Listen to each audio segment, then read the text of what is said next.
You're tuned in to Wrestling with Weight with your hosts, Sam Amato and Mike Body. Podcasting to help you win the biggest match of your life. It's you versus you. Tips, stories, and more from the world of health and professional wrestling. Ring the bell.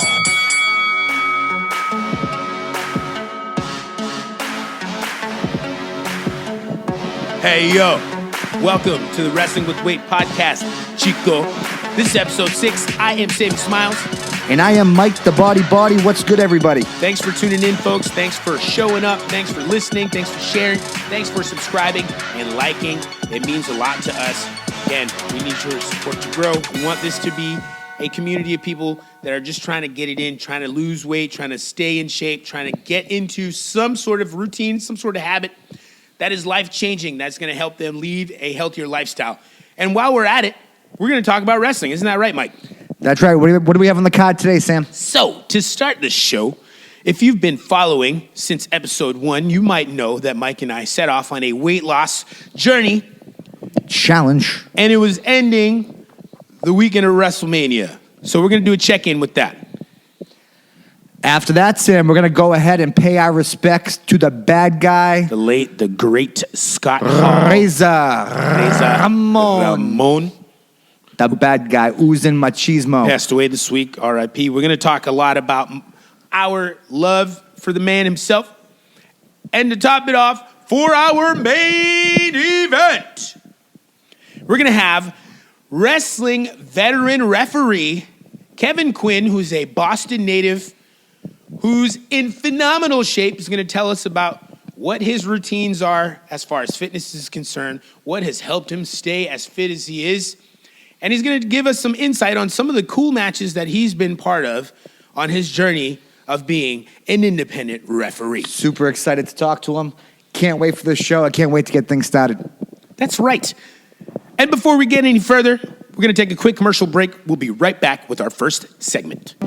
Hey guys, it's Sammy Smiles from the Wrestling with Weight podcast. I'm here to let you know that you're not alone. Weight loss, fitness goals, they're not easy. If you have goals in mind and not sure where to start, then hit me up. I run a personal training studio in Everett. We run group fitness, personal training, in person and online. For more information, visit me on Instagram and on Facebook at WayBetterU. It's WeighBetteru, as in the letter U. Or you can find me at my website at waybetteru.com. You're listening to Wrestling with Weight. Now back to your hosts, Sam Amato and Mike Body.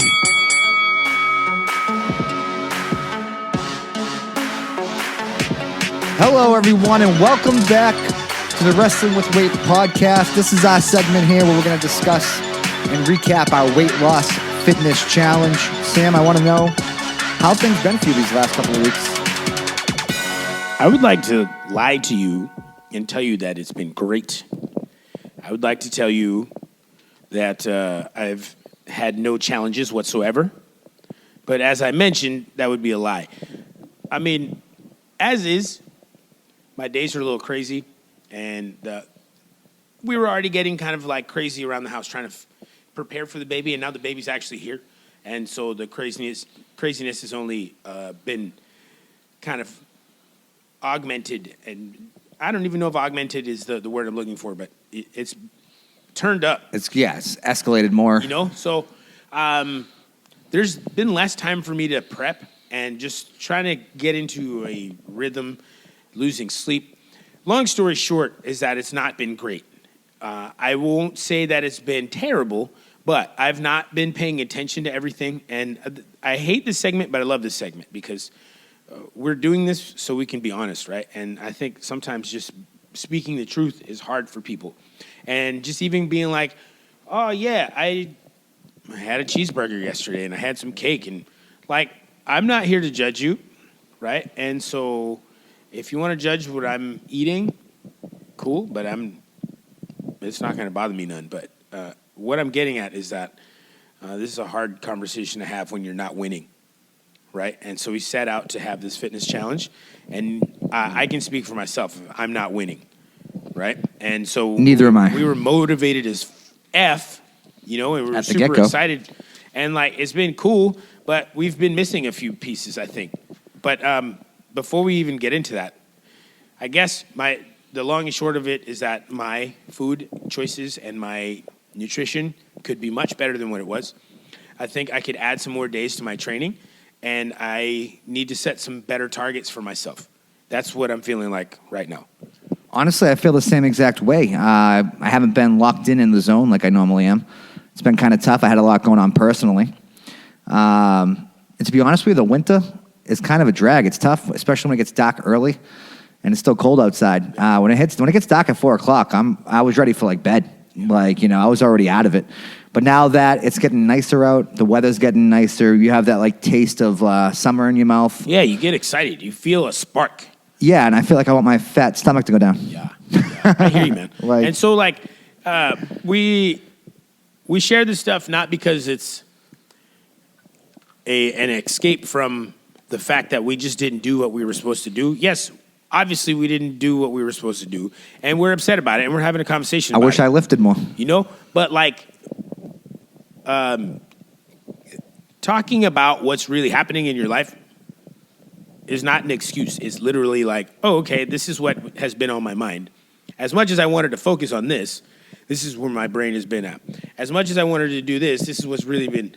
So we're not going to be able to tear down a whole building all at once and reconstruct it at the same time, right? So we're putting in some sort of like foundational supports and fixing things one floor or one room at a time. And so that comes with building good habits, right? So we've been talking about this. So we're going to make better habits. And I think having some goals, I think I could have used you more, to be quite honest. I think I would have liked to have worked out with you more. I think just the one-on-one workout is something that we've been talking about doing, and we just haven't done it yet. Stuff with the schedule sometimes, right. too, finding and the time. Our schedules suck right now for us to be able to do that. But I really think it would make a big difference. I really don't like working out when I'm teaching class because it's a little unfair to the rest of the group, the people that are coming in and are paying to see me and get my expertise. I think it's okay for me to pop in and do some stuff here and there, but to have a full workout, I should not be doing that. I should be doing a workout on my own time, right? And again, just trying to figure out a new schedule with what is going to work for me in the long run or in the current run with 2 boys at home.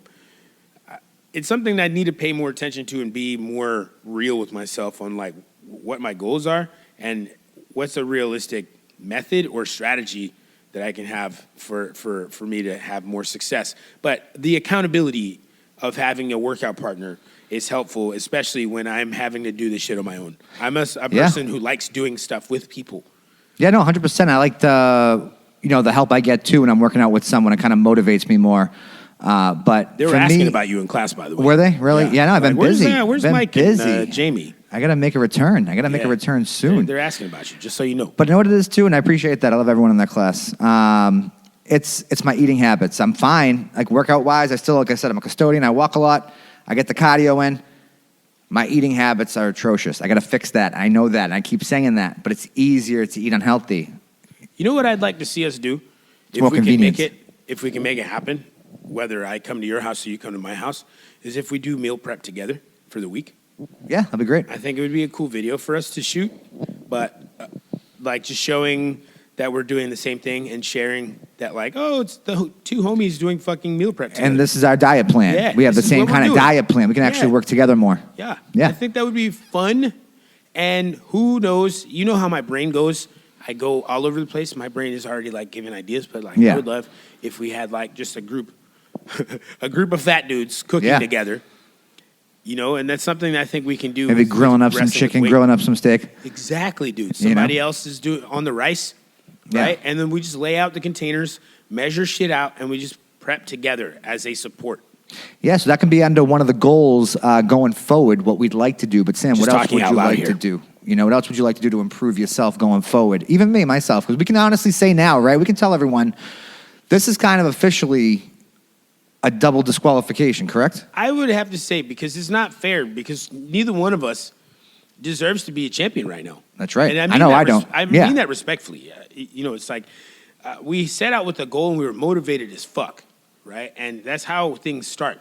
And I have a quote when you walk in the door in my gym. It says, motivation is what gets you started, and habits are what keeps you going. And I strongly believe in that philosophy. And as much as I believe in it, me personally, my ADHD is a barrier. It's a challenge, and it's a hurdle I constantly have to remind myself of, in the sense like, I can't just say, sure, I'm going to do it, and then walk away from it, because guess what? I already forgot. Yeah. So doing daily check-ins, doing workout check-ins, doing accountability check-ins, doing pictures for social media, those things are ways for me to stay accountable, because I know that I'm putting myself out there. I like that. Tracking your intake of what you're taking in, tracking your calories more, logging it more. Actually, I do find like logging my food. I know it sounds corny, but just tracking it, I can write down, I can see what I ate. Yeah, it works. It works. It does. It sounds stupid, but it works. People hate doing it, I know. But it works. And for me, I like to handwrite it as opposed to putting it into an app. The app is definitely way more convenient. I enjoy handwriting. You learn more, kind of. Like you memorize it more. I've used a few different apps in the past. I think one of the more well-known ones is the one that was started by Under Armour. They don't own it anymore. They sold it off. But the MyFitnessPal app, that's a phenomenal app. I know that there's a bunch of them out there, but the free version is really good. But if you pay for the subscription for the month or for the year, you get a lot more content, and it lets you customize your macros. If you're somebody who's counting macros, if you don't know what macros are, those are just macronutrients. There's micronutrients and macronutrients when we're talking about food, right? Because food is fuel. We're not just eating it because it tastes good. It's giving us some sort of nutritional value, right? So things like vitamins, fiber,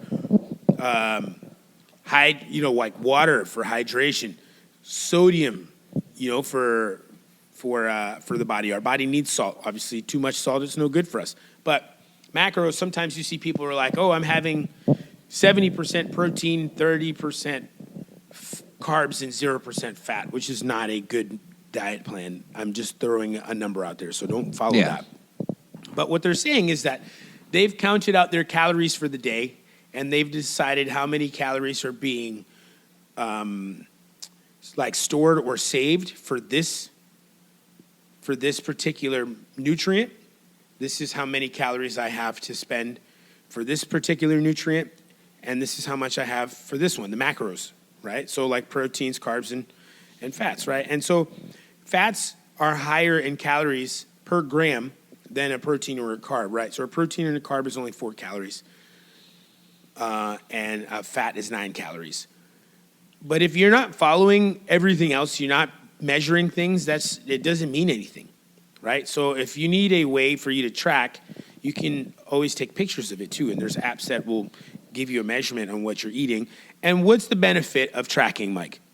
So you know how much you ate or how many calories you have, depending on what fitness plan you're following. I know some people like Weight Watchers, whatever it is. I think it doesn't matter what diet you're on. I think all of them you should track your food, kind of. You just visualize it. You can see what you're putting in your body, because it's different when you're eating it. You can't really tell afterwards how much you ate. Right. When you write it down, you're like, oh shit, I did eat a lot.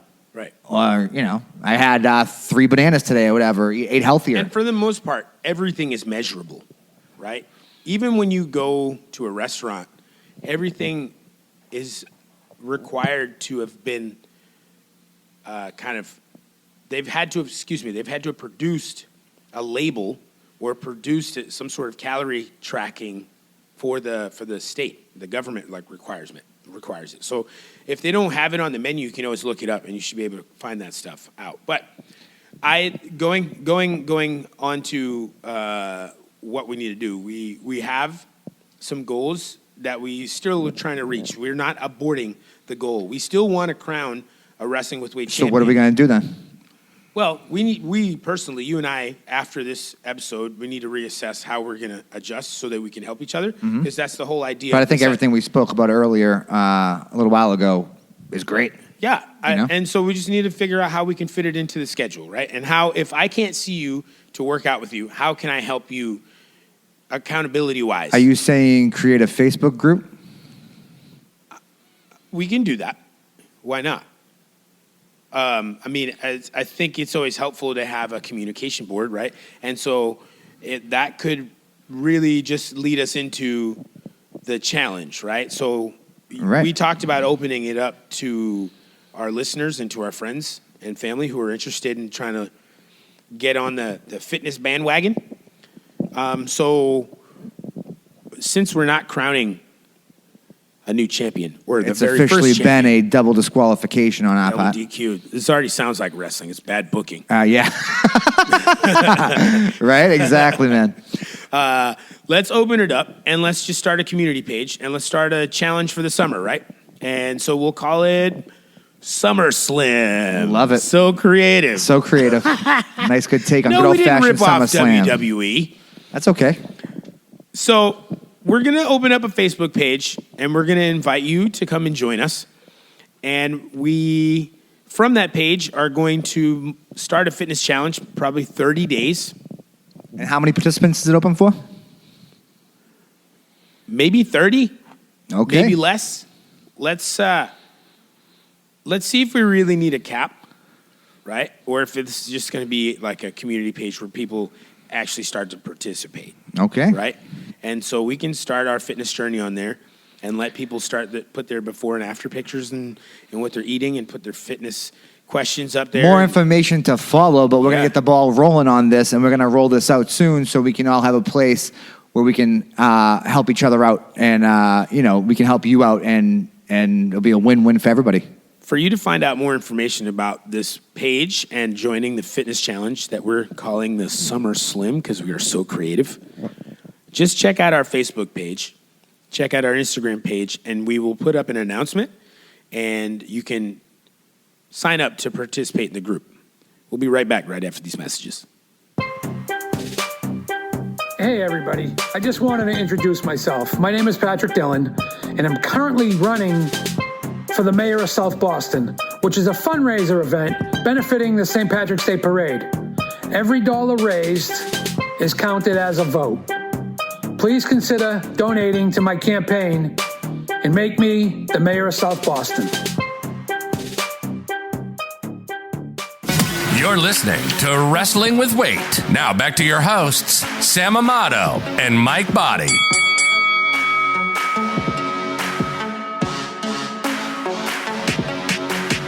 You're listening to the Wrestling with Weight podcast. I'm Sammy Smiles alongside Mike the Body. Our next segment, we're going to take a moment to talk about the life of the most recently passed away legend of pro wrestling, Scott Hall, known to many as Razor Ramon. Scott Hall tragically had multiple heart attacks from some sort of surgical complications is what the story is online. He fell, got his hip broken. I'm not there. I can't tell you. That's right. He did. He broke his hip. He broke his hip and he went to the hospital That's right. to get surgery. And after the surgery, he suffered the blood clot that got loose, from what I read online. Right. We're not. From what I read. We don't know Yes. for sure. We're not. And that's when he suffered the 3 heart attacks. We're not claiming to have the scoop. We're just telling you what we read. But unfortunately, He passed. 63.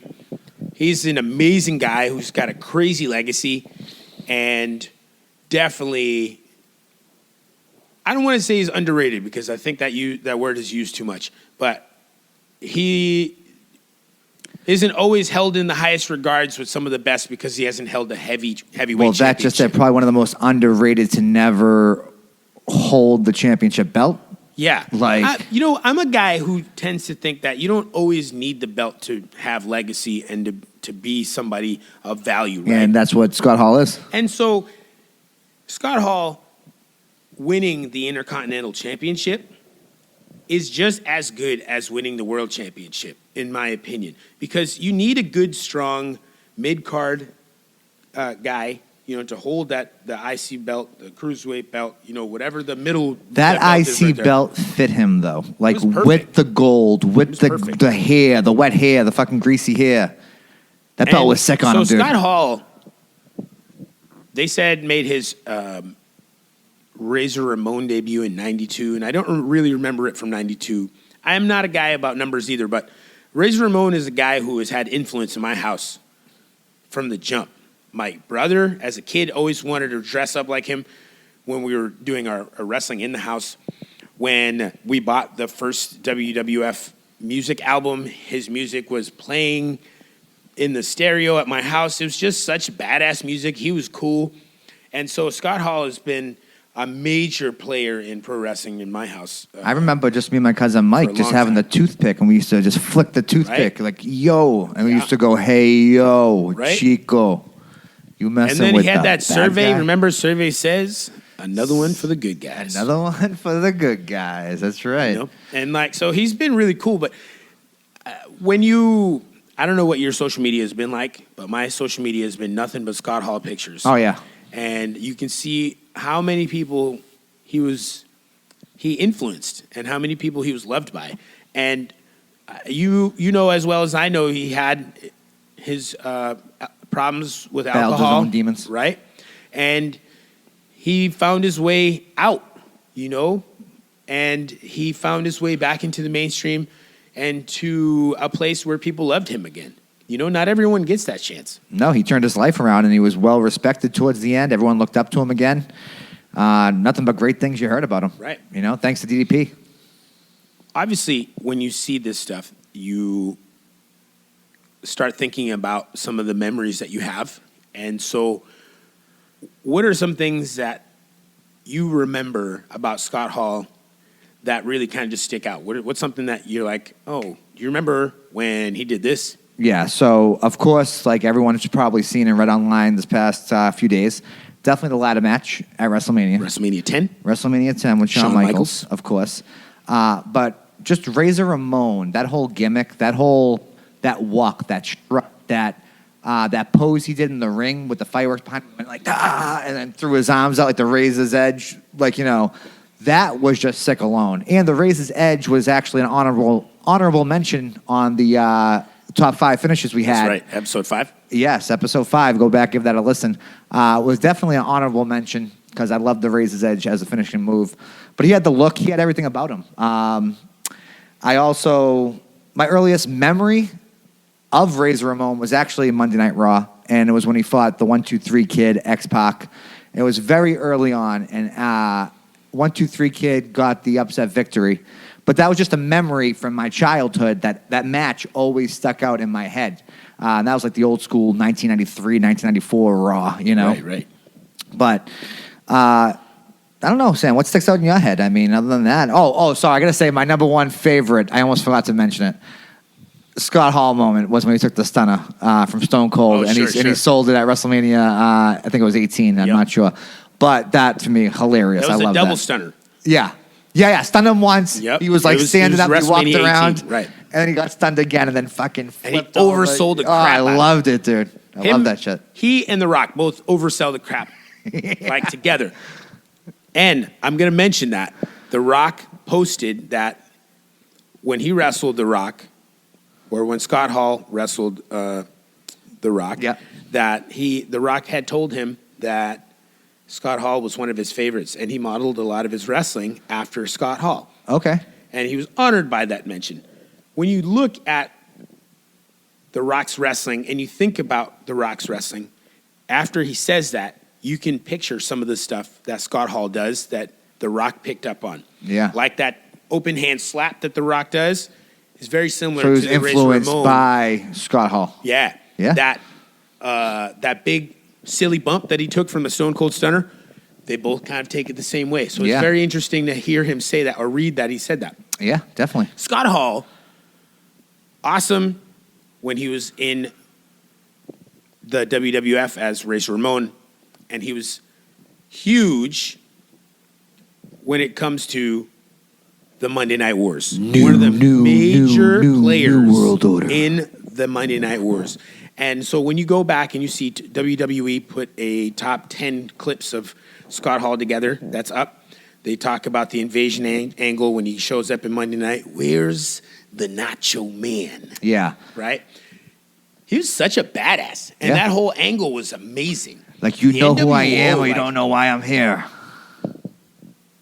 I can remember my childhood being awesome. My being in middle school and just loving Goldberg, loving Stone Cold, loving DX, loving NWO, and NWO was at the center of all that. And Hogan, at his Hogan's Hangout, made reference to Scott Hall rejuvenating and saving his career with the NWO angle. It gave him second life, second wind. Hogan was on the way out the door in a figurative sense. He wasn't leaving wrestling, but he wasn't the big draw. Finally got the heel turn. Right? And then he finally turned heel, and that rejuvenated his whole career. And too much to Hulk Hogan's credit, he gave Scott Hall a lot of love on that. And that was very cool to see and hear him say.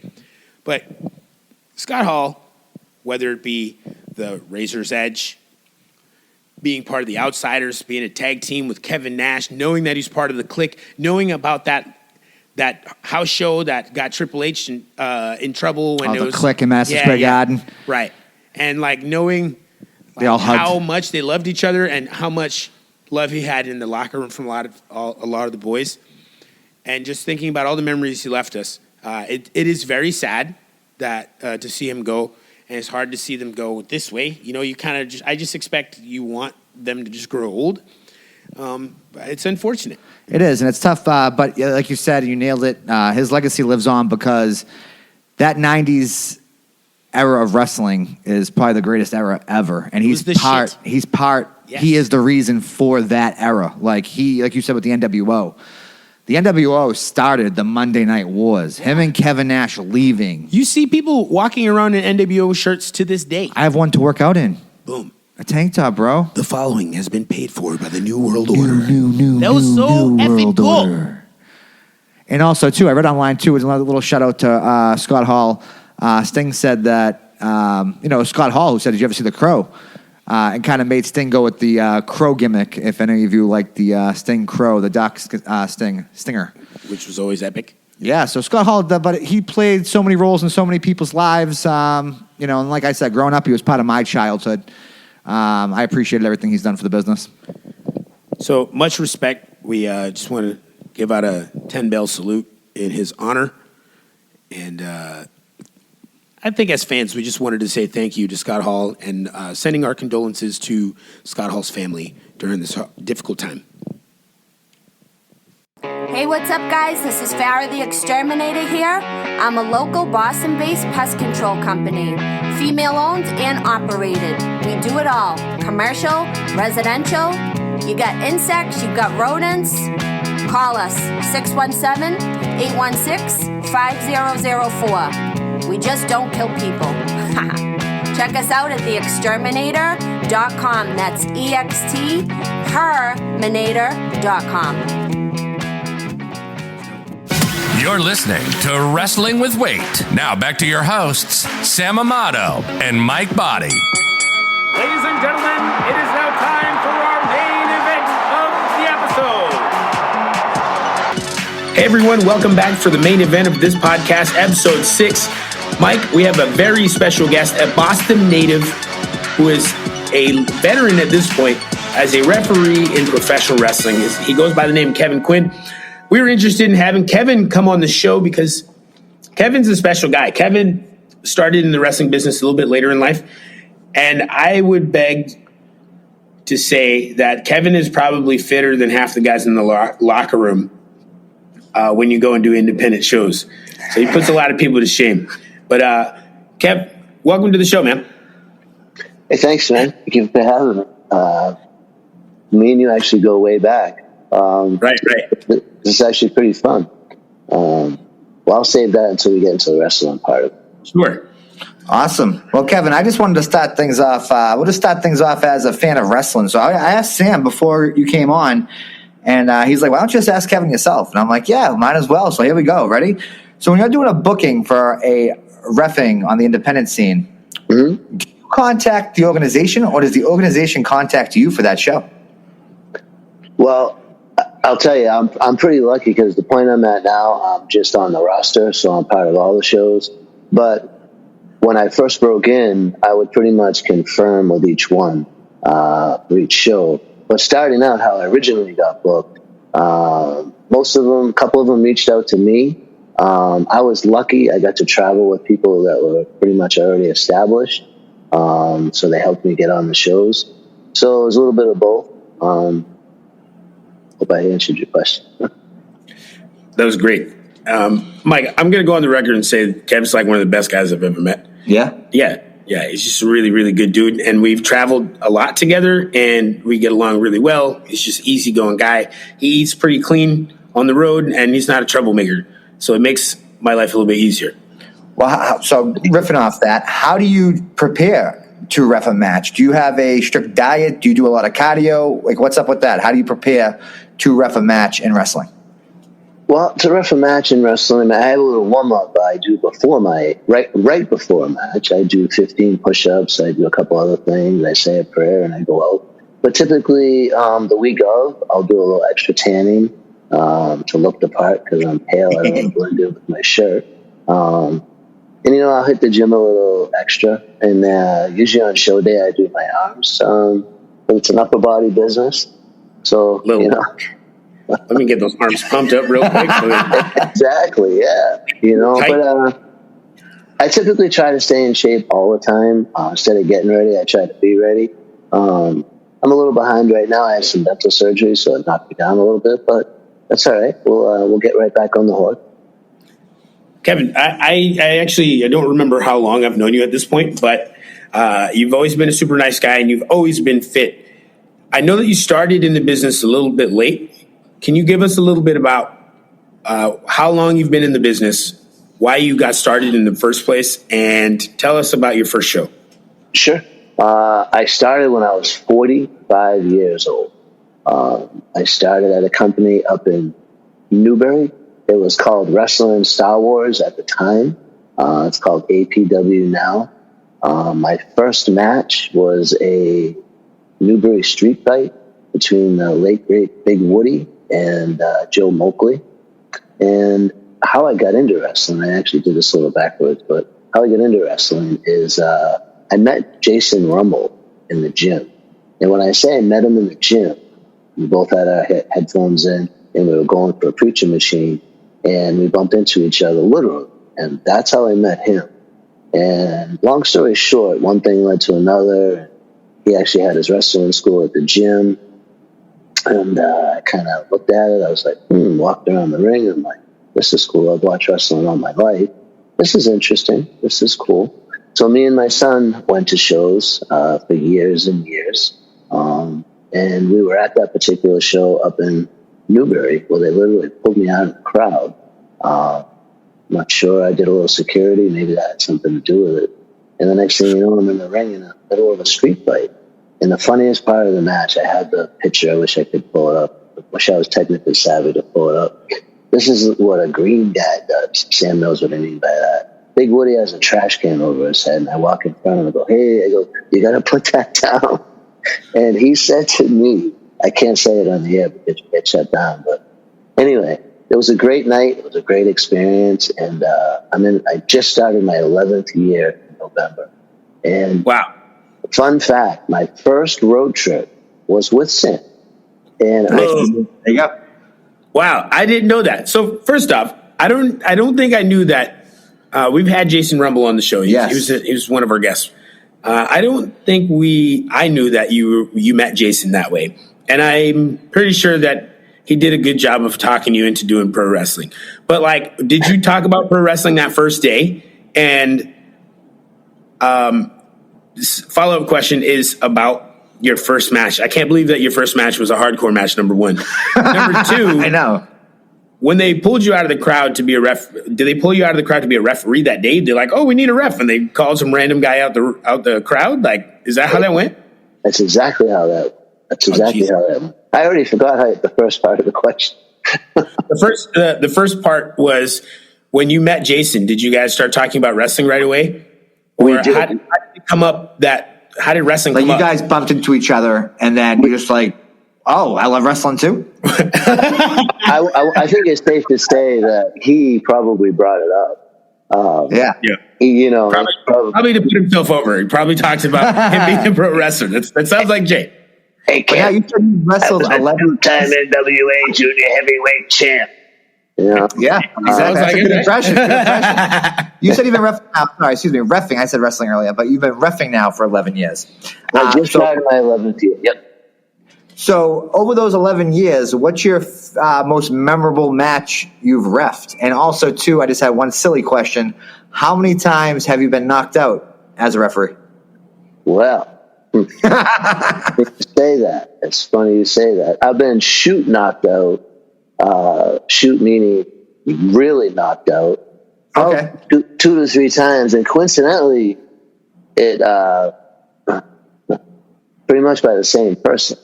Oh, really? Yeah. Death by elbow can be dangerous if it's not placed properly. The name itself already says danger. Yeah. So I've gotten caught by that a couple of times. My most memorable match. You ready for this one? Kurt Angle versus Cody Rhodes in a steel cage. Oh, that's awesome, dude. In Waterbury, Connecticut. This is where it gets cool, right? Yeah. Now I'm coming out to the crowd of about 2,500 people, and I'm like, holy, you know what?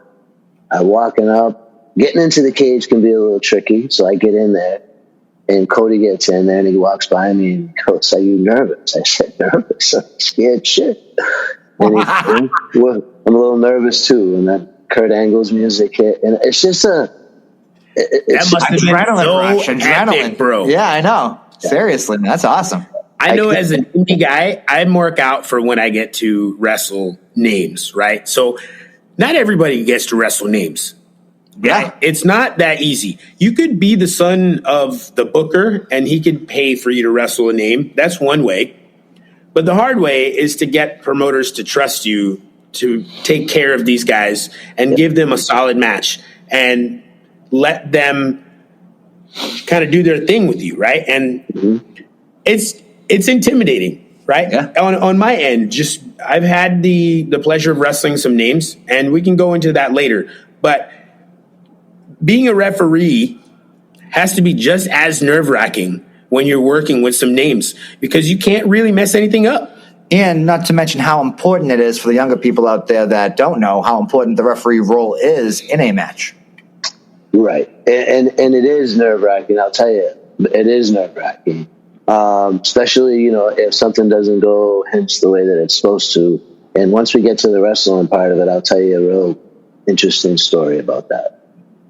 When things don't go right. We can get into it right now. Tell us the story. Share it up. We have ADHD. We're interested right now. We'll be off on push-ups and diets in 2 seconds. So yes, it's good. I was in a match in Connecticut. It was supposed to be the Hardy Boys, but for some reason Jeff couldn't make it. So it was Matt Hardy and Alberto Del Rio against the Young Bucks. Now they got a spot that's going to happen, and right before the spot, I'm thinking to myself, oh shit. And I'm pretty green at this point. I'm probably only a couple of years in. So now I'm like, all right, this is the spot. So I called what I thought was the spot. Wasn't the spot. The spot came, and the Young Bucks looked at me and said, "Now you can say it." So, yeah. So after the match, we go down to the locker room. I walk over to them, and of course, I apologize, whatnot. Alberto Del Rio puts his arm around my shoulder. He says, "Come with me, my friend. This is the truest story I can tell you." He walks me into the showers, and he says, "You realize you made a mistake, right?" I said, "Yes, sir." He says, "You realize mistakes at this level, we can't make them." I said, "Yes, sir." He says, "That won't happen again." I said, "Yes, sir." Turns around and leaves. I'm standing in the shower alone. I'm like, what just happened? So he walked out. I know, it's crazy, man. And I walk out, and who's sitting there? The Young Bucks. And they walk over, and they're like, "What's up, buddy?" I'm like, "Hi." Like, woo. Yeah. I got nervous just telling you that story. Wrestling is so funny because it looks so big and it looks like it's like thousands of people doing the same thing, but somehow it feels small because you can literally be connected to everybody at some point. Like the guy that you see on TV this week could be at a show that you're on 3 months from now. Right. Or a guy that's on your show right now could be on TV within 3 months. And you've been doing this 11 years. Now, I can tell you that from experience, Kevin asks a lot of questions.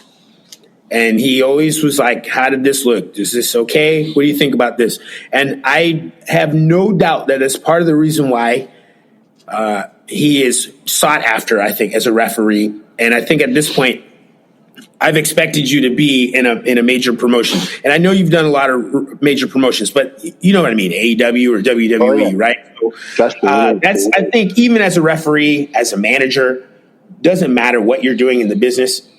At some point, you imagine yourself there, even if you're not looking to do that. Like this point in my career, I'm not looking to do that, but it's still in your head. You think about those things, right? Mm-hmm. My life's different. And I don't know where Kevin is, and we're going to get to that question about your experience with the big leagues and then the smaller companies.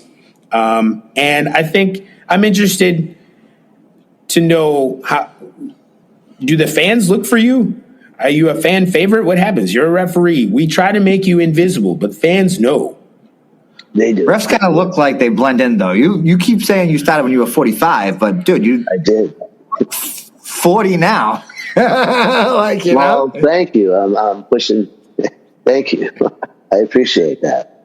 I got to tell you, but Sam, just to touch on what you just said, I'm watching AEW in the background now. Wheeler Yuta was just on, on AEW Dynamite, mainstream TV. He was just on the Beyond Wrestling show this past Sunday at the Arts of the Armory in Somerville, Mass. So just to go what you said, it's just how it happens, Yeah. And so, what are some of the promotions that you've worked for that might be notable for people around the country? Sure. Well, I've worked for Beyond Wrestling for 10 years. That's the longest company I've worked for. That's one of the wrestling promotions in New England. Yeah, and they have the third most YouTube subscribers of any wrestling company in the world, which is pretty cool. 3.5 awesome. Amazing. million, I think. Yeah, it's pretty cool.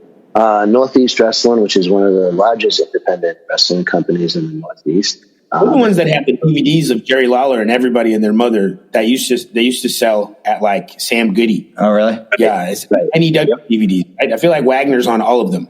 He used to be on a lot of them, I think. Yeah. I've been there for 8 years. I've been in Chaotic Wrestling, which is quote unquote like my home promotion, if you will. Sure. What I mean by home is that I went to the school. Sorry, bro. No, it's okay. And I also, I've done a lot of work with Big Time Wrestling. I worked with them at the beginning. But right now, currently, my 3 companies I work for now are Northeast Wrestling, Beyond Wrestling, and Chaotic Wrestling. And just a quick shout out, I have done some work with Limitless Wrestling. I was actually in the match that crowned their very first champion, which is that wonderful MJF guy. Oh, nice. Yeah. So you're an independent wrestler, excuse me, again, I said it, wrestler, but ref.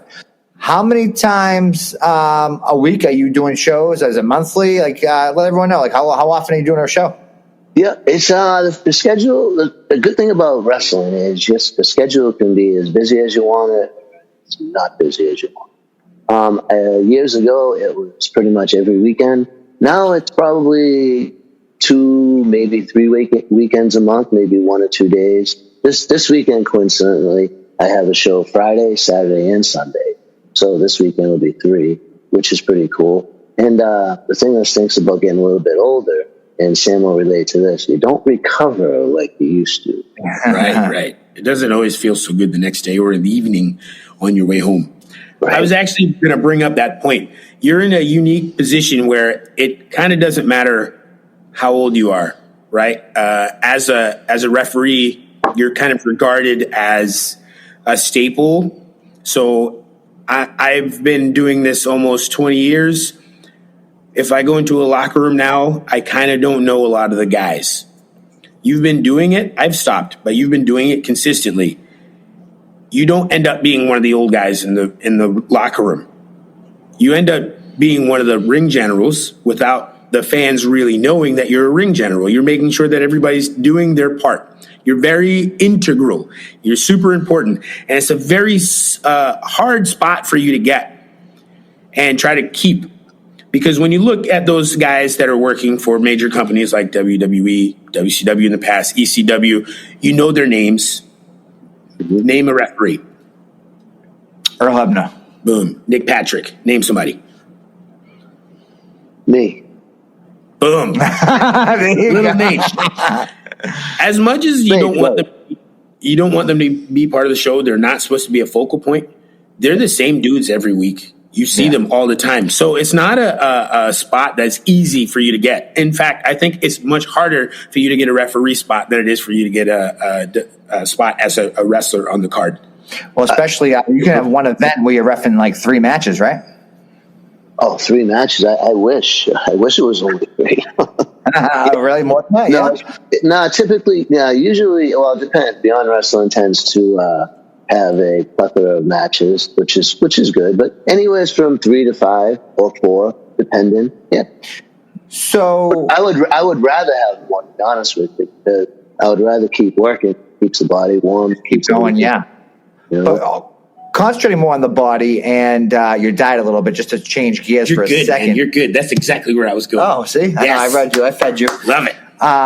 So again, to go back, what's your workout routine weekly now? Are you hitting the gym weekly to train, to still keep up with the reffing? Have you slowed down a little bit more now that you're only having not as many shows like you said? What's your workout like? Or what are you concentrating on when you are working out? Those biceps?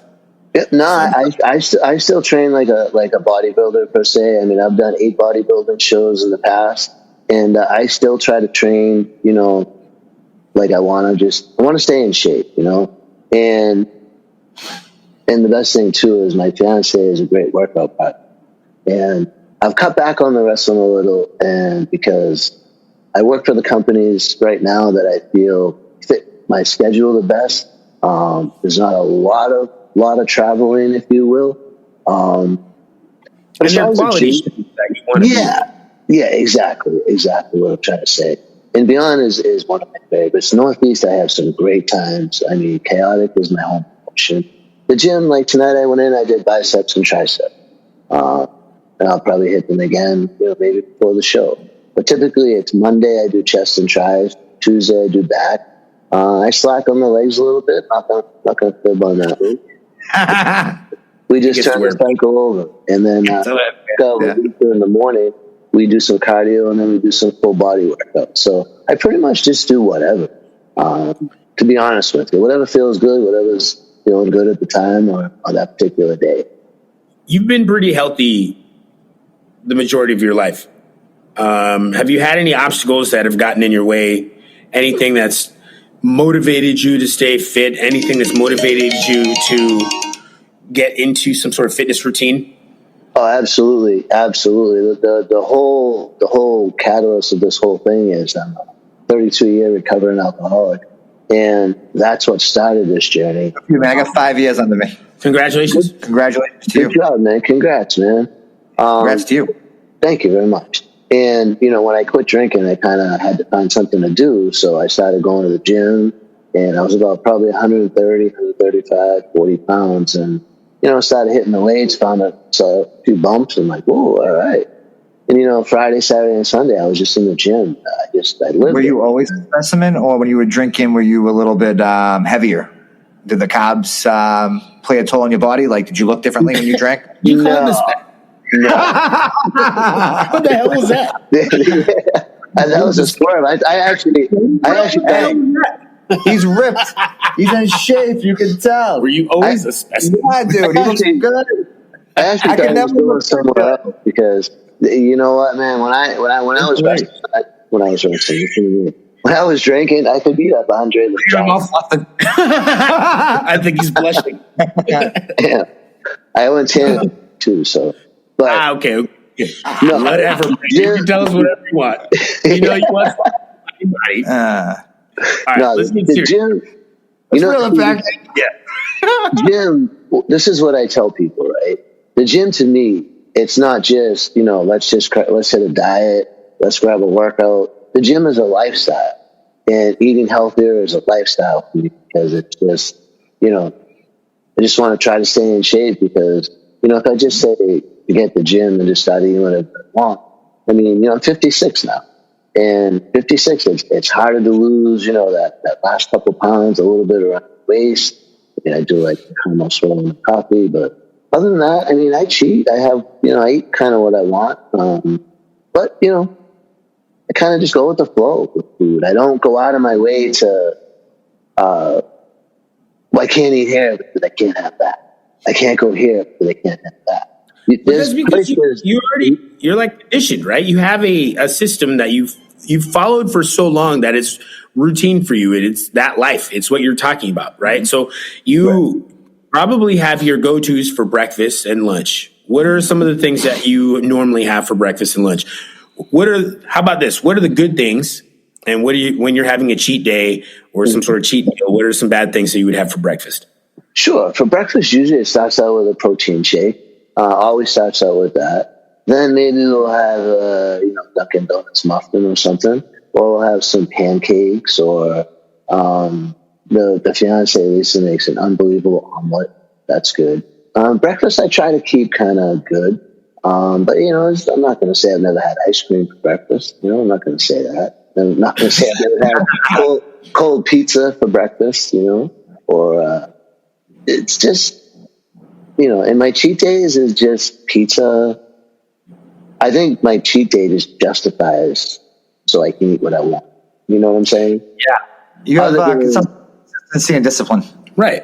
And that's why I'm going to have this, I'm going to have that, yeah, like tonight, probably I had some pasta. I'll probably have something else when we get off this. But yeah, it's different now. It's just different, I congratulate you on finding a system that works for you, finding some sort of rhythm, habits that work for you. And you rose from a situation where you could have went in the other direction and you could have just kept drinking. And at 56, the Kevin that we know now may not have been the same Kevin. You may not have the same success and gone into doing pro wrestling. Maybe you wouldn't be the fit, healthy-looking guy that you are, the age-defying guy that you are, the specimen that you are. Hey, I'm going to take it a step further. We may not be having this conversation. True. I mean, it is. So, I think we need to have you back on here so we can talk more wrestling, because I know you've got some great stories for us. Yeah, the wrestling stories was fun, and just being a fan, being able to ask you the questions about more the ref side of things is actually really cool. Because you play that key role, the key part of the match. So I want to thank you for your time tonight. It was awesome chatting with you. Absolutely, it takes 3 people to make money. What? It takes 3 people to make money. You're gonna have to explain it to me later. I don't know that one. But 2 wrestlers and a ref. Yeah, Al Snow taught me that at a seminar I did when I first started. Why do we shake hands? I've never heard that before. Really? Yeah. I never heard it either. I just got it. That's brilliant. You're absolutely right. I mean, we shake hands out of respect. I didn't need any more explanation. Yeah. Kev, we love you, man. Thank you so much for being on the show. Hey, thank you for having me, man. This was fun. We're gonna have to come and visit you and get a workout in with you, so you can show us some of your. Absolutely. We need to do one just on wrestling stories. Let's go. Absolutely. All right. Kev, where can the fans find you? Do you have an Instagram handle or a Facebook page? I do. Everything is at Ref Quinn. REFQUINN. That's where you can find me on everywhere. And if you want to book me, you can book me at bookrefquinn.com. Oh, snap. Super official. Kev, thank you so much. We appreciate you, man. Thanks for being on the show. Thank you. Thank you very much. And thank you for the listeners who've been listening to this podcast. You can find us on Spotify, Apple Music, or wherever you find your local podcasts. Follow and like our YouTube channel. Please subscribe. Thanks for listening to the Wrestling with Weight podcast. We'll see you next time.